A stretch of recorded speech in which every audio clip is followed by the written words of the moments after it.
Seigneur, la Bible dit, mon peuple périt faute de connaissance dans le livre d'Osée.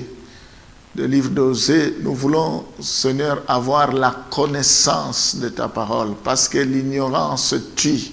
Nous voulons connaître le temps, nous voulons connaître, sonder les Écritures, connaître les époques, les périodes, savoir le temps où nous sommes arrivés, parce que la Bible dit racheter le temps car les jours sont mauvais. Nous croyons que ta parole est là pour nous illuminer. Ta parole, c'est comme notre code de la route. Ce matin, nous nous empressons pour écouter ta parole. Sois loué parce que nous n'allons pas suivre cette émission sans être édifiés, enseignés, exhortés par toi. Je bénis tous les auditeurs, tous ceux qui ont l'habitude de me suivre, tous ceux qui sont connectés à ce moment, tous ceux qui me suivent, que tu les bénisses. Je prie pour que la journée d'aujourd'hui soit couronnée de succès, que tout ce que tes enfants entreprendront puisse réussir, que tu puisses aplanir leur chemin, que ta grâce ainsi que ton bonheur les accompagne tous les jours de leur vie. Au nom de Jésus, nous t'avons ainsi prié. Amen. Thessaloniciens chapitre 2, le verset 3. Et on va lire le verset 8 à 9, mais on va d'abord rester au verset 3. 2 Thessaloniciens 2, le verset 3.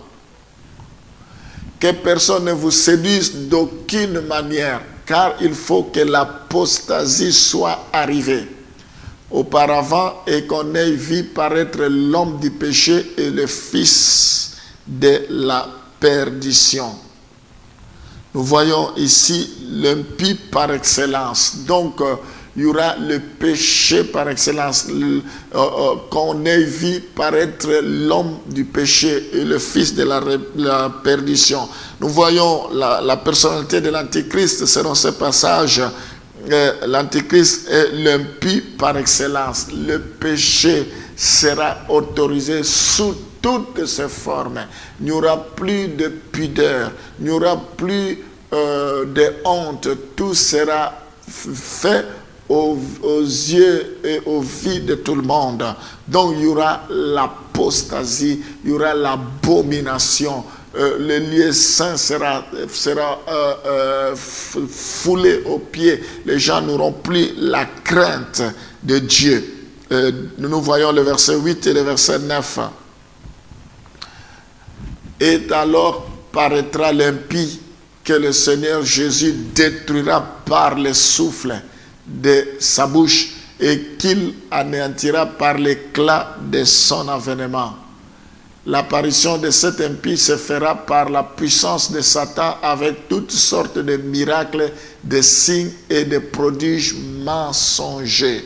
Nous voyons que l'impie apparaîtra par excellence et cela se manifestera par la puissance de Satan avec toutes sortes de miracles, de signes et de prodiges mensongers.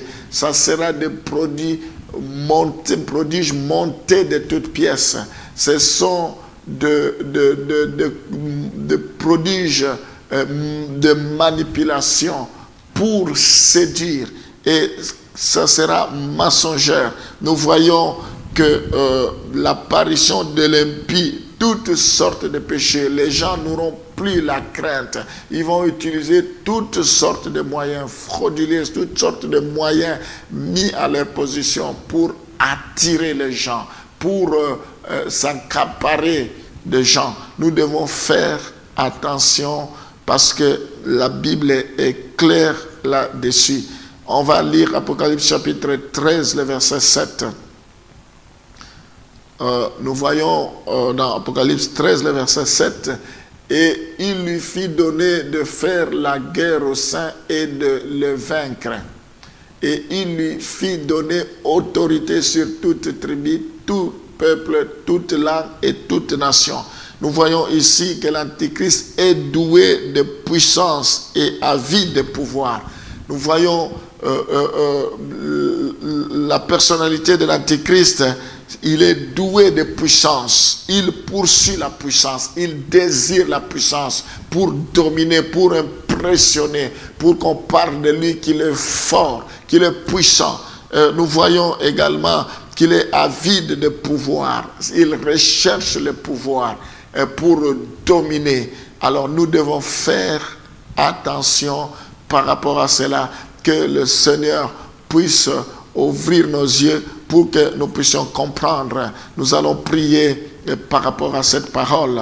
Seigneur, je prie pour la personnalité de l'Antéchrist, que tu puisses nous épargner de sa personnalité, que tu puisses nous donner la sagesse, le discernement de voir l'adversaire acharné de Dieu, l'adversaire qui sera orgueilleux, qui voudra même prendre ta place, s'égaler à toi. Épargne-nous, Seigneur, de cela, dans le nom de Jésus. Oh Seigneur, que tu puisses épargner tes élus de l'esprit d'Antéchrist, l'impie par excellence, le péché, il n'y aura plus de loi, tout sera permis. Oh Seigneur, je prie pour que, même si cela arrivait, que tes élus ne soient pas séduits, que tes élus soient épargnés. Seigneur, je prie pour que toi tu puisses vraiment protéger tes enfants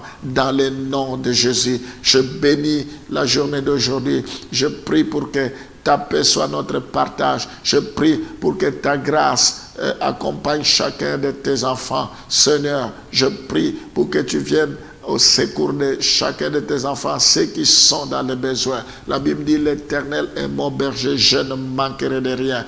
Tes enfants qui ne manquent de rien. La Bible dit, David dit, depuis qu'il était jeune, depuis qu'il était jeune, il a vieilli, il n'a jamais vu le juste abandonné, ni sa postérité mendier son pain. Tu n'abandonnes jamais le juste.